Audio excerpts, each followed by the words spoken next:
हे मेहरारू कहाँ हऊ बहरवा आवा। अरे ई तो क्यों ना बोलत बा। फूलमतिया कहाँ है रे बहरवा आवता। अरे एकत मैं देखबे ना करूं। पकड़ पकड़ का छटपटात है रे। आज तो के मैं भूज के खाए नहीं। बहुत हमार गेहूं चोकर खाए है। आज तो के हम भूज के खाए। अरे अरे का अरे अरे अब तक कहाँ रहे रे। हटा बेकर समय आएगी बा। चल बनाओ तो हमरे बड़ी जोर से भूख लाग बा। आज कुछ धनिया बनावा चटकार हो भला ही दशहरा के चलत पहाड़ हो। हे मेहरारू कहाँ बना दे तू हो।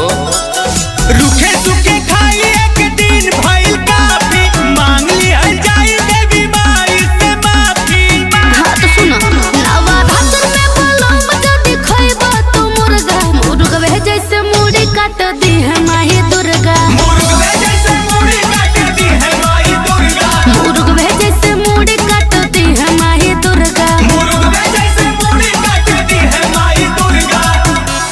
के छटपटा थई रे। आज तो के हमसे क्यों ना बचा पाई। सही बताई माँ कसम माटा है।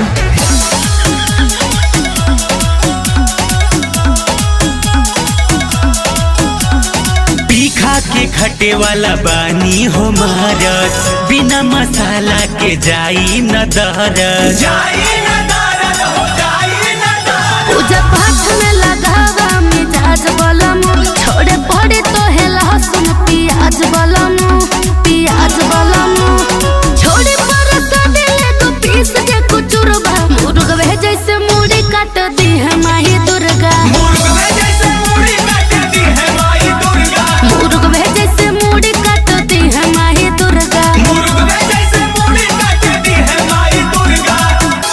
हट जो आज हमने खड़े भूल दे। बहुत चोकर खाए बा। आज कुल वसूल हो जाई।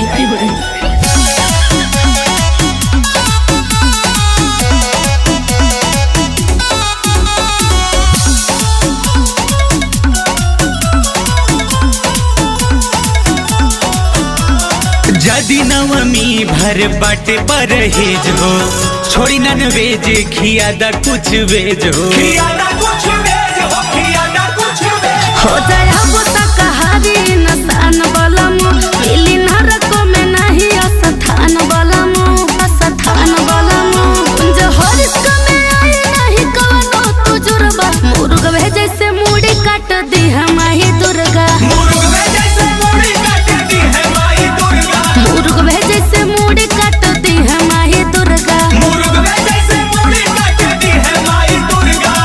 कहते त्रिशूलवा से महिषासुर 2 बनवा दे। बाऊ तब तो हम ना खा।